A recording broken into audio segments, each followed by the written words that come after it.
Hi everybody, I'm Bree the Plant Lady, and today I am preparing yet again for a big temperature cold snap. Hi everybody, I'm Bree the Plant Lady, and today I am once again preparing for cold temperatures. I showed yesterday what I do for a lot of my pots that are too big to bring inside, and right now it's sunny. It's so amazing. It's hard to believe that it's gonna get so cold tonight, but it is. I'm just outside doing a couple of last minute things now that the wind has kind of died down and it's not raining anymore. And want to just give you some tips. You know, I think sometimes you're better safe than sorry, and I didn't really take the holiday freeze as seriously as I should have, so I'm not gonna make that mistake again.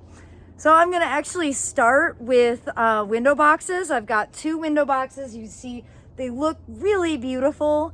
I'm not gonna bother leaving them outside. They're so easy to just pull up and I can set them on my dining room table.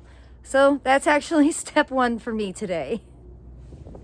All right, so in the holiday freeze, I covered this pot of kale, which is why it looks so good, but I didn't cover the rest of these, and the seedlings have just germinated that I re-sowed. So I'm gonna go ahead and cover all of them with this really simple method of just the burlap sack on a tomato cage. Just plug it right in, and just like that, the entire thing is covered. I have to say, I think this is my favorite invention of 2023. So over here at the Carolina Garden House in this native shrub border, the poppy seedlings have just started to germinate. You can see them right here. I'm not gonna cover these. I'm basically just gonna not do anything to this bed because all the plants in here are totally hardy. And if the seedlings don't make it, that's my sign that I don't need to be growing them in here. These are all non-native seedlings anyway, so it's kind of already breaking my rule. So we'll just see how these do. However, I am gonna cover some poppies in my other garden because of course the poppies are such an important element of the spring open garden. And as you can see, the shed is full.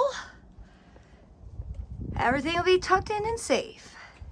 And here at the succulent table, we're gonna do exactly what we did the holiday freeze. Just covering these with the bulb crates. And then actually, David, the bricks are those right there. I knew better than to put them away because I knew we would be doing this again.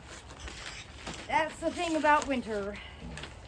If you want his own bed, you have to be ready to go the extra mile. And we probably have to undo that.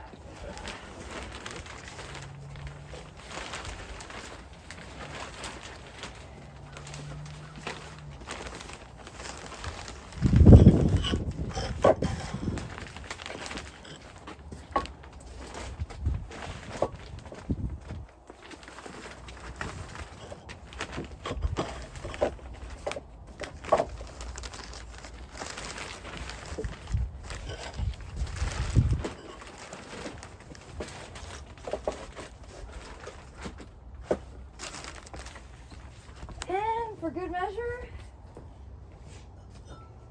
let's just toss a pretty piece of glass on top. That way, it doesn't matter how windy it gets. This is basically just going to be a little miniature greenhouse. None of these plants will get damaged. They tolerated 11 degrees, 6 weeks ago? Yeah. So we'll be in good shape here. Well, as you can see, this feed tank just filled with poppies and lettuce and tulips is pretty advanced, and I'm not willing to run the risk of what this will look like after the cold, so I'm going to go ahead and basically create a mini greenhouse over it as well. So as you can see, we just put this is a used shower curtain, and we've actually just clipped it onto the cattle fence panel with clothespins. And now David is grabbing some magnets so that we can attach the front side.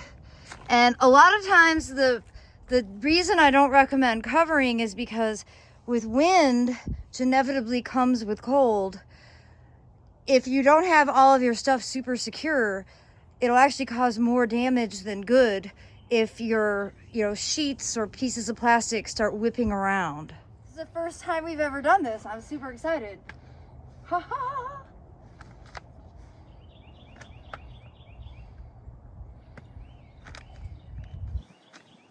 I think that seems pretty secure. Looks cubby approved. It's cubby approved. So the final thing that we're gonna do for winter protection is something I've never done before, but because we have these extra big yellow bags from Soil Cube that we used in building the Carolina Garden House native borders, and we actually cut the bottoms off of the bags, that was strategic. And we didn't throw the bags away because I was thinking next time it's cold, maybe we'll need those bags to actually put over top large shrubs. And well, behind me is a perfect example. My Crimson Candles camellia is in full bloom. It's totally beautiful. And I don't know whether this will totally help, but I think it will help to some degree. So we're gonna slip over some big yellow bags on a couple of flowering plants that I have here in the garden.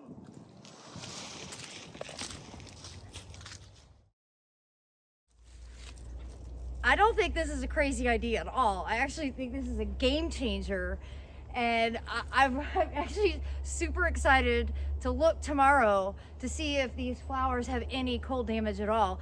And because this plastic is so heavy, I'm not really concerned about it whipping off in the wind, because it's a heavy bag that the Soil Cube comes in. So fingers crossed, this might be my new best idea for 2023. Who knew the season I hate the most would come up with all the great solutions? And if you have flowers in your garden that are opening right now and you don't want them to get frost damaged, go ahead and bring them in and follow my instructions in the video I posted earlier this week about making a floating flower arrangement. Because really, after tonight, all these camellias are probably going to be brown and quite sad looking. So you might as well bring them inside to enjoy. Well, everyone, I'm sending you the best as winter does what it does. It brings us some cold weather, and I hope that none of your gardens are damaged in any extreme way. Please be sure to give this video a like, share it with your friends, and subscribe to the Breathe the Plant Lady YouTube channel for more practical gardening advice right here from my Zone 7 Central North Carolina garden. Wishing you all the best. Happy gardening, and thanks for watching.